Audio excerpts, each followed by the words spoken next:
destruição das forças produtivas é um fenômeno típico e inerente ao capitalismo mundial desde que ele existe. Porque em cima da produção anárquica de mercadorias, os capitais migram para aqueles setores da produção onde o lucro é maior. E chega um momento em que a propriedade privada sobre os meios de produção e os lucros, a apropriação dos lucros, leva a um grande empobrecimento da população no geral, dos trabalhadores. Isso já acontecia desde a Revolução Francesa, antes. Victor Hugo, no célebre romance Os Miseráveis, descreveu isso de maneira magistral. A primeira grande crise mundial acontece em 1847, dá lugar às revoluções de 48 e para superar as crises no século XIX sempre havia uma destruição de forças produtivas que limpava um pouco a área e depois voltava a se produzir. Então, o capitalismo sempre funcionou de maneira engasgada. Teve a crise de 47, a crise de 87, a crise de 66 e assim sucessivamente. Mais ou menos em período de 10 anos aconteciam crises que limpavam a área. Agora, com o surgimento dos grandes monopólios da etapa imperialista do capitalismo, que se consolida a partir do início do século passado, o que nós temos é que agora as crises não são mais crises que limpam a área, são crises que cada vez vão tornando o sistema mais decadente, onde os períodos de crise se alternam com períodos de bonança, mas esses períodos de bonança são cada vez menores. A crise aberta na Primeira Guerra Mundial, ela foi fechada com muita dificuldade na Segunda Guerra Mundial, apenas. No início da década de 20 do século passado, houve uma grande destruição de forças produtivas que levou à necessidade de que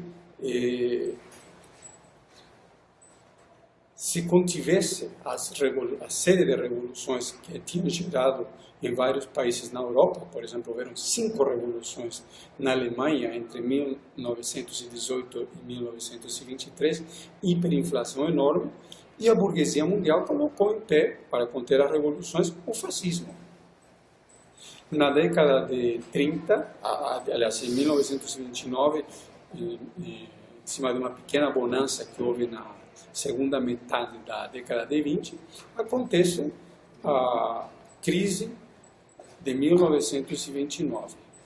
E na década de 30, nós tivemos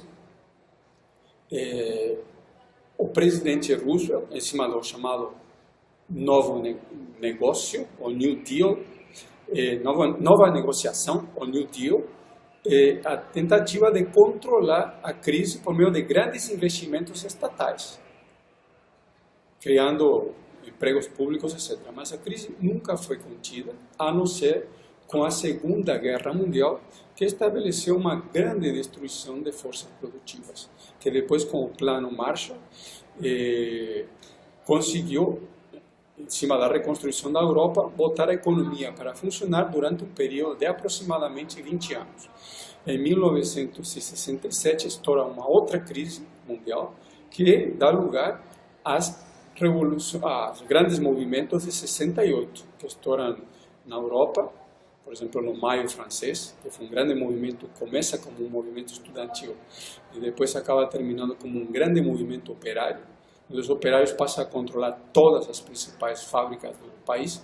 O presidente de Gaulle, antes de cair, ele foge para a Alemanha, de medo da revolução, e isso somente não avança mais pelo controle que o partido stalinista da época, o Partido Comunista Francês, tinha dos sindicatos, etc. E as massas ficaram um pouco à deriva. Em 74, acontece uma outra grande crise mundial, a crise do petróleo, que dá lugar a outra série de grandes revoluções. A Revolução do Irã, em 79, a Revolução da Nicarágua, as revoluções de massas na Polônia, E realmente aí foi um grande movimento operário no 80, que surge a partir do estaleiro de Gdansk. Tudo bem que isso vai ser infiltrado rapidamente, mas foi um grande movimento de massa, da mesma maneira que já tinha acontecido outros, em 53, em 56, em 71, em 76, e sempre eram por condições de trabalho, etc. E tinha acontecido outros grandes movimentos de massas em outros países da Europa Oriental também, em 53 na Alemanha Oriental, em 54 na Hungria, em 68 na Tchecoslováquia, etc.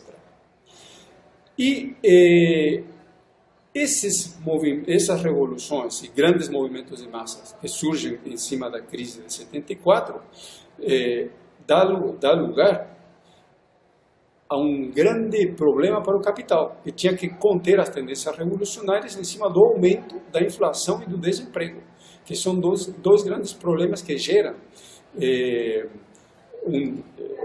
a desestabilização social. E aí surgem as políticas neoliberais. As políticas neoliberais foram estabelecidas a partir da incorporação no mercado mundial dos trabalhadores chineses. Fundamentalmente, centenas de milhões de trabalhadores ganhando salários de fome. E depois os trabalhadores do antigo bloco da União Soviética.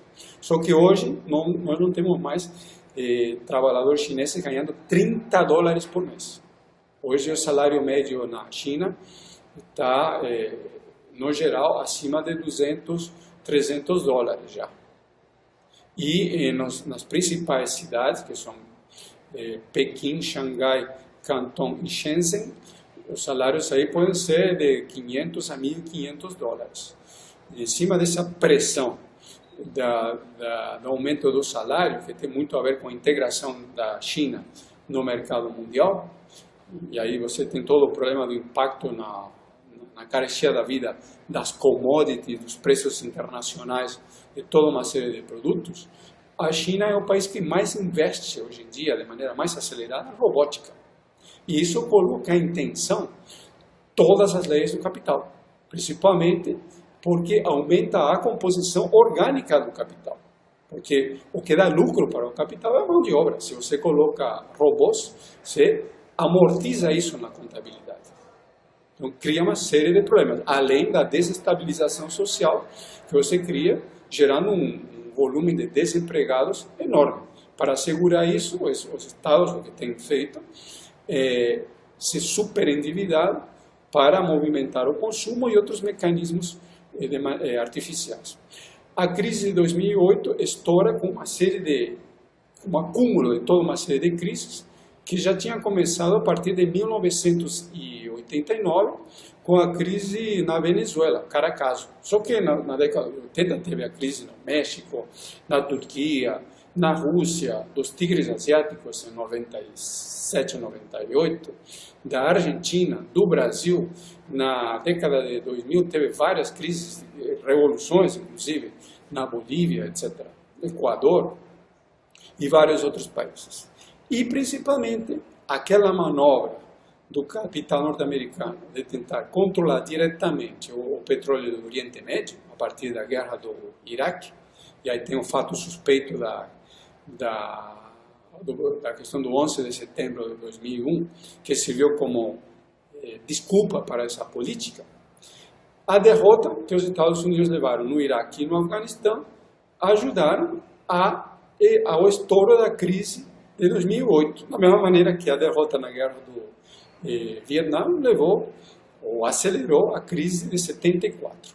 Para conter a crise de 2008, foram colocados em pé uma série de mecanismos que principalmente era um grande repasse de recursos públicos para o grande capital. Essa política começa a se esgotar a partir do ano 2012, em escala mundial. A partir de 2015, a situação fica mais severa, isso que está por trás da queda da presidenta Dilma. Ela não estava conseguindo manter os repasses aos lucros do grande capital. E o que nós temos hoje é uma situação de parasitismo gigantesco, de crise econômica, de recessão violenta em todo o mundo, praticamente. E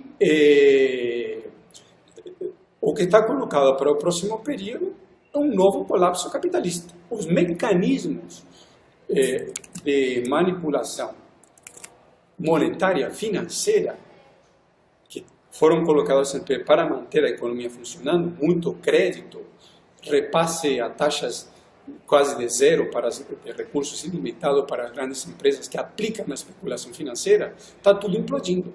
Estados Unidos foram obrigados a mudar essa política devido ao grande acúmulo de títulos financeiros podres que são negociados no mercado e movimentam só nos Estados Unidos uns 7 trilhões por ano, os chamados high yields, porque as taxas de lucro pagas para esses títulos, que só aumentam por conta da crise, tinham caído demais.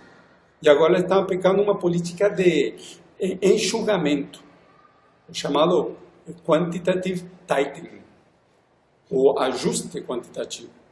Ou seja, tentando fazer por meios controlados o que uma grande crise faria, que seria um grande enxugamento de títulos pobres. Ou seja, o grande capital para conter a crise não tem outra saída que uma grande destruição de forças produtivas. Porque destruição violenta já existe hoje. Hoje, mas precisaria de uma destruição muito maior para ganhar um certo fôlego, como os 20 anos que ganhou depois da Segunda Guerra Mundial. E isso só pode ser logrado a partir de uma grande guerra. O problema é que as grandes guerras, elas sempre vão em conjunto com grandes revoluções. As grandes guerras, conforme disse o célebre estrategista militar da época de Bismarck na Alemanha, na Prússia, von Clausewitz, é a continuidade da política por outros meios. Então, a guerra não deve ser avaliada em termos técnicos, como muita gente faz. Porque pode destruir o mundo, etc. Tudo bem, até pode tecnicamente. O problema é que uma grande guerra tem a condição de acabar com o capitalismo mundial. Para o próximo período que está colocado é um grande colapso capitalista, a entrada em movimento do peso pesado da sociedade, a classe operária, e aí, obviamente, a burguesia vai tentar contrapor ao movimento da classe operária o fascismo, que seria a mobilização da classe média radicalizada por meio da crise, conforme já fez em outros lugares. Nós vamos ter que ver se a classe operária vai conseguir destacar novos chefes, novas oposições classistas contra essa esquerda pequeno burguesa que controla os aparatos, e se vai também colocar em pauta a formação do Partido Operário Revolucionário, como inclusive sempre foi. No futuro estará colocado um enfrentamento aberto entre a burguesia e a classe operária mundial.